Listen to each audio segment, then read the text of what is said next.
जी अस्सलाम वालेकुम जी। ये क्वेश्चन बेस्ड वीडियो स्टार्ट करने से पहले काइंडली मेरी रिक्वेस्ट है तमाम देखने वालों से, वो लोग जो वीडियो पर फर्स्ट टाइम आए हैं चैनल को सब्सक्राइब करें और बेल आइकन को जरूर दबाएं, और वो लोग जो मेरे परमानेंट व्यूअर्स हैं वो इसको लाइक और शेयर जरूर करिएगा। मैं इंशाल्लाह और अच्छी बेहतर वीडियोस बनाने के लिए आपके लिए कोशिश करूंगा।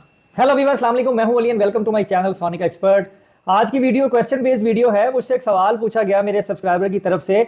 उस सवाल का सिर्फ मैं मकसद आप लोगों को बता देता हूं कि वो ये पूछना चाह रहे हैं कि अगर हम किसी ज्वेलर को खालिश सोना दें और उसको कहें कि वो उस खालिश सोने को जो कि 24 कैरेट है उसको या 22 कैरेट बना दे या 21 कैरेट बना दे, उसमें जो मिलावट है वो कर दे, और उसके बाद अगर हम उसको कहें कि हमारा जो सोना है उसका वजन अब बढ़ जाना चाहिए, और जब हम उससे बढ़े हुए वजन की रिक्वायरमेंट करते हैं तो वो बात आए बाएं शाये कर देता है और सोने का पूरा वजन प्रॉपर तरीके से नहीं करवा पाता जिसने खालिश सोना दिया होता है उसको।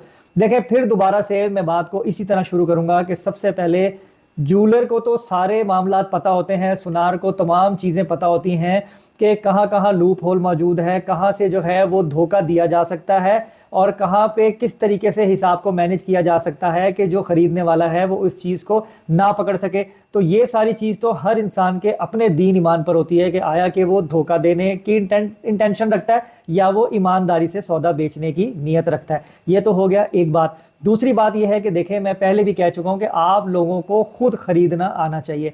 पांचों उंगलियां बराबर नहीं हैं, सारे जूलर चोर फ्रॉडिये नहीं हैं। बहुत बहुत अच्छे लोग हैं जो प्रॉपर तरीके से और सालों से 30-30 40-40 सालों से जनरेशन टू जनरेशन काम कर रहे हैं और उनकी कोई शिकायत, कोई कंप्लेन सोने के मेल में या किसी भी चीज़ में नहीं आती।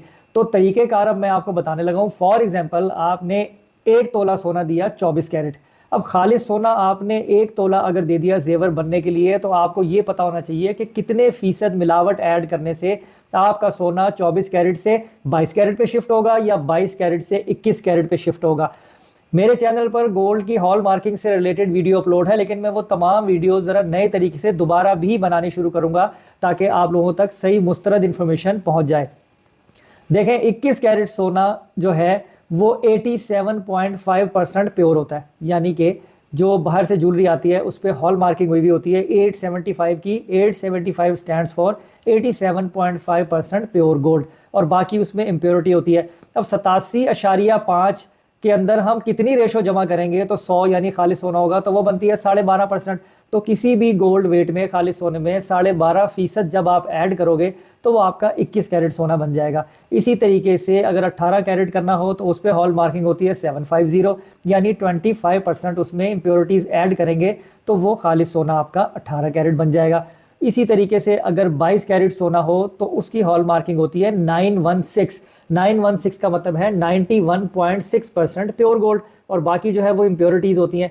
तो आप जो भी खालिश सोना जब आप दें तो उसमें जब इतने परसेंटेज जो उसमें इम्प्योरिटीज़ की ऐड होनी चाहिए, 21 की, 18 की या 22 की, आप उसमें वो जमा करके उस वज़न को बढ़ा लेंगे। जब आप जिस कैरेट का गोल्ड बनाएंगे, अगर 21 का बनाएंगे तो वो 12.5% जमा हो जाएगा, अगर आप 18 का बनाएंगे तो 25% आपके वज़न में वज़न जमा हो जाएगा। ये बड़ा आसान तरीकाकार है। अगर आपको खुद भी ये कैलकुलेशन आएगी तो आप किसी भी ज्वेलर से सही प्रॉपर तरीके से हिसाब जो है वो अपना समझ सकते हैं। बाज़ दफ़ा ऐसा होता है कि ज्वेलर बिल्कुल सही बात बता रहा होता है लेकिन आप अंडरस्टैंड नहीं कर पाते और आप ये समझते हैं कि शायद ये मुझे धोखा दे रहा है। तो इन चीज़ों को पहले समझें और प्रॉपर तरीके से अगर आपको कैलकुलेशन खुद करनी आएगी तो फिर आप जब किसी भी ज्वेलर से कोई चीज़ बनवाने जाएंगे तो प्रॉपर तरीके से हिसाब उसका समझ सकते हैं। तो आप सारा डिपेंड ज्वेलर पे ना करें या वो वर्कर जो आपकी ज्वेलरी बना रहा है आपका सोना लेकर उस पर ना करें। जब आपको खुद कैलकुलेशन आएगी तो आप उससे पूछ सकते हो कि मेरा खालिश सोना जो तुमने 22 कैरेट बनाया तो उसका वजन टोटल इतना होना चाहिए।